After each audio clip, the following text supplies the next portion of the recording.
Estoy escribiendo este texto en Internet con la esperanza de que lo noten y me ayuden. Mi nombre es Antonio Fernández. Tengo 19 años. Hoy es 13 de abril de 2017. Son las 8:30 de la noche y debo contarles todo antes de que vuelva a empezar. Debo advertirles desde el principio, la historia será larga, pero para evitar preguntas innecesarias, debo contar todo desde el principio. He pasado toda mi vida en un pequeño pueblo llamado El Bolsón. Este nombre no les dirá nada y no es de extrañar, ya que viven solo unos pocos miles de personas en el pueblo. En sí mismo, esas son opresivas cajas de concreto y patios pequeños, donde incluso en verano la tristeza y la melancolía te oprimen. Y honestamente, no tenemos muchos días cálidos. El clima es casi siempre lluvioso o nublado. Me distraje un poco. En resumen, toda mi vida viví en El Bolsón. No puedo decir que mi vida fuera diferente de la de mis compañeros. Primero el jardín de infantes, luego la escuela. Después del 9º grado, ingresé a la Escuela Técnica Local de Ingeniería. Incluso hay una fábrica en la ciudad que contrata a personas con esa especialidad. No importa. En resumen, todo comenzó cuando me mudé de la casa de mis padres a un apartamento que mira hacia el río local, el Río Negro. Es un río bastante grande que casi rodea nuestro pueblo. En mi infancia solía ir con amigos a la playa local y en general a menudo se pueden ver pescadores en la orilla. Aunque después de lo que sucedió, no estoy seguro de si hay peces en él. Perdón por distraerme. Mi cuerpo tiembla fuertemente y no puedo reunir mis pensamientos. De todos modos, continuaré. Como dije, todo comenzó con la mudanza. El apartamento en la orilla del río me fue heredado por alguna abuela por línea materna.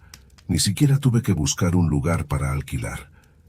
Fue una excelente oportunidad para empezar una vida independiente, especialmente considerando a mi estricto padre, que siempre se quejaba de que ya es hora de que madures, Antonio, y siempre tienes tonterías en la cabeza. Y aquí resultó ser afortunado que heredáramos un apartamento de la pariente de mi madre. Ella le dejó el apartamento en su testamento y mis padres me mudaron a mi propio lugar para que finalmente pudiera vivir de forma independiente. Ahora lamento no haber rechazado, no haberme aferrado al marco de la puerta en el apartamento de mis padres. ¿Quién sabe? Tal vez eso me habría salvado de la opresiva horror que estoy experimentando ahora, en estas paredes de concreto donde ni siquiera la puerta puede protegerme de lo que está sucediendo. Pero en ese momento, hace aproximadamente un mes, acepté con gusto esa oferta y en pocos días trasladé mis modestas posesiones a mi nuevo apartamento. Era extremadamente vieja en su atmósfera y algo sofocante, pensé, pero me acomodaré y será perfecto. Abrí las ventanas para ventilar, desempaqué mis cosas, preparé la cena y hacia la noche, el apartamento se volvió un poco más acogedor. Especialmente me atrajo la idea de poder traer chicas a mi propio lugar, definitivamente más conveniente que esperar a que mis padres no estén en casa o buscar otras opciones. En resumen, la cuestión es la siguiente. Hace unas 3 semanas, estaba fumando junto a la ventana de la cocina. Eran alrededor de las 2 de la madrugada y no tenía ganas de bajar. Fumaba, pensaba en las perspectivas futuras, a dónde debería ir a trabajar y esas cosas, las clásicas reflexiones nocturnas. Pero luego, de repente, en medio del silencio de la noche y el murmullo del río, escuché otros sonidos. Al principio eran distantes, pero luego se acercaron. Y venían desde el lado del río, como si alguien estuviera flotando por el río por la noche. Y al mismo tiempo, bien, intentaré explicarlo. Imagina que una sierra de 2 manos está rasgando metal. Al mismo tiempo alguien golpea con un martillo en un cubo de hierro, y además golpean un barril. Y alguien más gruñe, como un cantante que ha perdido la voz tratando de alcanzar una nota más alta. Y todo esto se toca en un ritmo específico, que remotamente recuerda a la música. Esa cacofonía de sonidos, molesta, absurda, pero de alguna manera irritante, la escuché esa noche. y el sonido se acercaba. Traté de mirar fijamente en la oscuridad y logré distinguir en el fondo del río, oscuro como si estuviera hecho completamente de petróleo, la forma de un pequeño bote y figuras en él. No se podía ver ni caras ni movimientos de su parte, pero todo ese conjunto de sonidos continuaba emanando precisamente de allí. Se estaban moviendo bastante lentamente, y ya estaba pensando que con su música despertarían a toda la casa. Estaba a punto de gritarles que dejaran de hacer esa tontería, pero me adelantaron. Ahora entiendo que fue una feliz casualidad lo que me salvó. Si no hubiera sido por el borracho que, al parecer, volvía a casa desde la taberna y estaba debajo de mi ventana, probablemente no estaría escribiendo este texto. «¡Ey, idiotas!», les gritó. «Les voy a meter esos ruidos por el culo». Las figuras en el bote no reaccionaron en absoluto, ni tocaron más fuerte ni se callaron, simplemente continuaron reproduciendo su extraña música. ¿Están sordos o qué? En la tenue luz de la farola de la calle, vi cómo el borracho corría hacia la orilla agitando los puños. «Oigan, maldición». Cuando lo perdí de vista, ya se había escondido en la oscura parte de la orilla, donde la luz de la farola no llegaba, y ya estaba a punto de irme a dormir. Pero luego gritó algo ininteligible nuevamente, y luego, al parecer, sacó el teléfono y encendió la linterna, y apuntó hacia ellos. Me alegra no haber visto nada desde la ventana. La luz de su linterna no era suficiente para ver algo, pero él, al parecer, vio algo. Describo este momento y me da especialmente miedo. ¿Comprende? Nunca había escuchado un aullido así. No pensé que las personas fueran capaces de gritar y aullar de esa manera, como lo hizo ese borracho. Como si hubiera pisoteado una trampa y al mismo tiempo le estuvieran clavando agujas debajo de las uñas. Su grito era tan fuerte y penetrante. No era tanto por el dolor sino por un gemido eterno, como una negación perpetua de la muerte. Sinceramente, no sé cómo describir ese aullido. De todos modos, empezó a aullar y a tener un ataque de histeria. Me apresuré a cerrar la ventana y apagar la luz en la cocina. No sé por qué, pero de repente me dio mucho miedo. Me asustó pensar que ellos, los que estaban en el bote, me harían aullar de la misma manera. A través de la rendija abierta de la ventana, solo seguía escuchando sus gritos y esa música antinatural. El aullido se mezclaba con algunas palabras. Pronunciaba palabras que no entendía, y luego escuché un chapoteo de agua. Por el sonido parecía que se lanzaba al río. Después de unos minutos la música se detuvo. Miré por la ventana. Todo estaba como de costumbre. Dormí esa noche con dificultad. Durante al menos una hora estuve escuchando los sonidos fuera, pero nada más sucedió. Las primeras rarezas comenzaron entonces, pero no les presté atención. Resulta que tenemos noticias locales en la ciudad, y en ellas no había ni una palabra sobre una persona desaparecida o enloquecida. No busqué intencionalmente información sobre ese borracho las 24 horas del día, pero en los días siguientes no hubo noticias sobre él ni sobre los extraños sonidos del río. Como si todos hubieran pasado por alto lo que estaba sucediendo. Literalmente, jaja. Atribuí este incidente nocturno al alcoholismo del hombre. Bueno, vio alguna ilusión en el bote, y luego de repente se metió en el agua. ¿Quién sabe qué tenía en mente? También encontré una justificación para la cacofonía de sonidos en el bote. Quizás estaban transportando algunos artículos domésticos durante la noche. Satisfecho con mi explicación, viví así durante unos días más, hasta que sucedió de nuevo.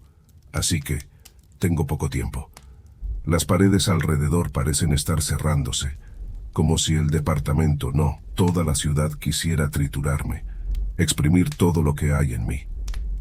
Necesito apresurarme. El segundo incidente con los músicos en el bote, como los llamaré, ocurrió hace unas semanas. En esa ocasión, no pasé la noche solo, sino con Alina, una conocida del instituto. Habíamos estado hablando durante mucho tiempo, pero algo más empezó a surgir solo ahora. Ella había insinuado durante mucho tiempo algo más que solo dar un paseo de la mano, pero la oportunidad de pasar la noche juntos surgió recientemente, así que la invité a mi lugar. Esa noche cenamos, tomamos cerveza, ella eligió cereza y empezamos a ver alguna telenovela en mi portátil. Estábamos acostados abrazados y las cosas ya habían llegado a los besos, cuando de repente escuché eso de nuevo fuera de la ventana. Música, inorgánica, antinatural y por alguna razón aterradora. Miré a Alina. Si hubiera seguido comportándose como si no pasara nada, habría tenido que registrarme en un manicomio y comenzar a tomar pastillas. Pero ella también escuchó ese sonido. ¿Qué tipo de concierto tienes ahí afuera?, me sonrió. Sería mejor que hubiera mentido. Sería mejor haber dicho que alguien había puesto en los altavoces a una banda poco conocida de música experimental, o simplemente estaban moviendo muebles en uno de los apartamentos cercanos. Pero yo estaba ebrio, y mi lengua iba más rápido que mi cerebro. Así que eso es exactamente lo que dije. Algunos idiotas estaban navegando por el río Yamura en un bote y tocando música estúpida. ¿En serio? Vamos a ver. Sus ojos se iluminaron y ella, levantándose del sofá, corrió hacia el vestíbulo. Filmemos un video, será genial, será viral. Solo imagina, un video donde los tontos navegan por el río, tocan sierras, hachas, formones, y el título sería algo como 3 en un bote, aullando como perros. Ella se rió. Intenté disuadirla, pero ella ya se había atado los zapatos y se puso una chaqueta. Suspirando, la seguí. Cuando salimos a la calle, la música aún no se había detenido. De hecho, por el volumen el bote se estaba acercando. Son realmente idiotas. Ella resopló y corrió hacia la orilla. Dudé, recordando el incidente anterior, y la llamé, pero ella ya estaba corriendo con el teléfono en la mano. Quise advertirla, decirle que regresara a casa, pero no tuve tiempo. Ella encendió la cámara junto con el flash. El hecho de que estuviera parado a cierta distancia nuevamente me salvó. No vi nada de lo que Alina logró ver. ¡Cuí! Su entonación interrogativa se transformó, un segundo después, en un aullido espeluznante, un llanto que parecía complementar la parte ronca de la música en el bote. Me quedé paralizado mientras Alina continuaba aullando, llorando y teniendo un ataque de histeria, mientras la música del bote seguía sonando, cortando la quietud de la noche con sonidos mecánicos. Quise taparme los oídos solo para dejar de escuchar todo eso, pero literalmente no podía moverme. Mientras Alina seguía llorando y gritando, incluso gimiendo, se metió en el agua. Se escuchó un chapoteo. Como si no viera obstáculos en su camino, quería tocar la fuente de la música, nadando hacia ella en el frío río de marzo. Me pueden acusar de no haberla ayudado de ninguna manera, entiendo, pero no pude hacer nada. Tenía mucho miedo, miedo de ver lo que ella vio, miedo de moverme. Mi respiración se cortó y apenas podía respirar, mirando fijamente hacia la oscuridad y escuchando involuntariamente todo esto. Estoy seguro de que ustedes habrían hecho lo mismo en mi lugar. No recuerdo cómo volví a subir a mi apartamento. Me acosté a dormir y después apenas sobreviví al siguiente día, temiendo que la policía viniera en cualquier momento con preguntas sobre la desaparición de Alina. Después de todo, no podría explicar nada. ¿Qué iba a decir? ¿Que unos idiotas en un bote por el río hacen que la gente pierda la cabeza y se ahogue? Pero no fue necesario. Cuando nadie me llamó en el tercer día después de esa noche, decidí que tal vez Alina seguía viva, y que había salido del río, regresado a casa y bloqueado mi número. Tenía que asegurarme, así que decidí ir a su casa. Ella no respondió. Ya en el camino hacia su apartamento, noté que algo había cambiado. Mi calle parecía más extraña de lo habitual. Las máquinas de hormigón parecían tomar el área en sus garras de manera meditativa, y la carretera principal a la salida del patio, por donde antes pasaban varios autos sin problemas, ahora apenas cabía uno solo. Atribuí todo esto al agotamiento por lo que había sucedido, y me apresuré hacia la casa de Alina. Al menos, estaba a unos 20 minutos de distancia. Y luego comenzó una pesadilla completa. Debería haber notado esos signos en ese momento, cuando el patio comenzó a estrecharse, cuando de repente caminé por una calle que nunca antes había existido en nuestra ciudad, cuando el familiar centro cultural estaba a 100 metros de su ubicación original. ¿Sabes? La gente tiene un mecanismo de defensa en el que hasta el último momento se niegan a creer en el cambio de la realidad circundante. Así que yo justifiqué todo esto con nervios y falta de sueño. Pero cuando llegué y llamé a la puerta de Alina, y su madre, al preguntar por su hija, preguntó, ¿quién? Y dijo que me había equivocado de apartamento. Ahí fue cuando me desmoroné. Nina, la madre de Alina, no había oído nada de ella. Según ella me veía por primera vez, a pesar de que visité su casa un par de veces e incluso tomé té con sus padres. Todo comenzó a parecer una broma tonta y aterradora. Entonces regresé a casa, mirando con aprensión las casas a mi alrededor, como si estuvieran suspendidas sobre mí, listas para borrar mi memoria de la ciudad bajo la obertura de la balsa nocturna. Sentí como si me costara respirar en el apartamento.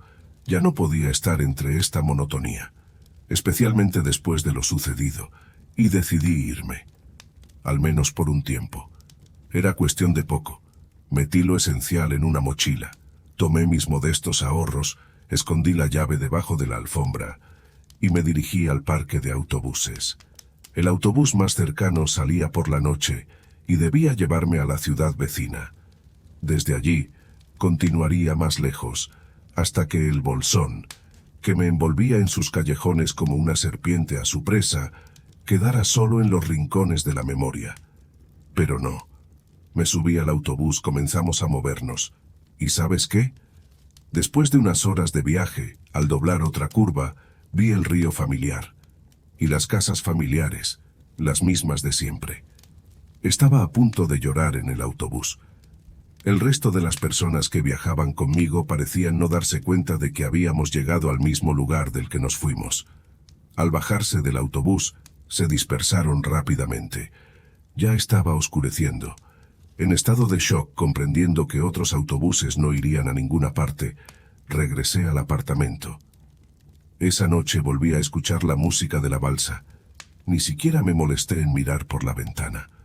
Durante la siguiente semana, intenté abandonar la asfixiante ciudad de todas las maneras posibles. En la antigua bicicleta de mi padre, en un taxi pedido, incluso nadando por el río. Todas las opciones llevaban al mismo resultado. Después de un giro u otro, me esperaban las casas y el bolsón, el río Negra y las interminables calles que se estrechaban cada vez más. La ciudad se estaba reconfigurando. La ciudad se estaba encogiendo. Con cada aparición de los músicos en la balsa, y yo estaba de más. Rebusqué diligentemente entre las cosas de la tía de mi madre, con la esperanza de encontrar alguna explicación, pero no encontré nada, excepto recortes de periódicos sobre un accidente en la planta de energía local. Lloré. Intenté hablar con otras personas sobre lo que estaba sucediendo, pero simplemente me miraban perplejas o giraban un dedo hacia la sien cuando se trataba de la música en el río y los cambios en la ciudad. Entonces volvamos a lo principal. Me llamo Antonio Fernández. Tengo 19 años. Es el 13, o más bien, ya el 14 de abril de 2017. Ahora son alrededor de la 1 de la madrugada. Estoy escribiendo este texto en línea porque recientemente mi propia madre no me reconoció. A duras penas encontré el camino de regreso a casa en la ciudad cambiada, con la intención de visitar a mis padres y pedirles algún consejo, pero mi madre simplemente no me dejó entrar, diciendo que me veía por primera vez. Estoy escribiendo este texto sabiendo que pronto, nuevamente, una balsa con figuras que tocan una música horrible, tejida con olvido y claustrofobia, comenzará a navegar por el río. El problema es que últimamente la balsa ha estado apareciendo casi todas las noches. Estoy escribiendo este texto con la esperanza de que alguien me ayude. Si puedes venir a El Bolsón, encuéntrame en la dirección Juan B. Husto Avenue, Casa 3, apartamento 46, y sácame de esta ciudad antes de que sea demasiado tarde. Porque sé con certeza que me queda poco tiempo. En los últimos días, he notado que mi casa se ha acercado más al río, y la música suena más clara, ni siquiera ayudan las ventanas cerradas. Me da miedo pensar en lo que sucederá cuando mi casa cambie tanto que me vea obligado a verlos, o qué pasará cuando lleguen a la orilla. Si te ha gustado esta historia aterradora, no olvides darle like, suscribirte y activar la campanita para recibir más contenido escalofriante como este. Y recuerda, mantente alerta y nunca te aventures solo en lugares oscuros y desconocidos. Hasta la próxima.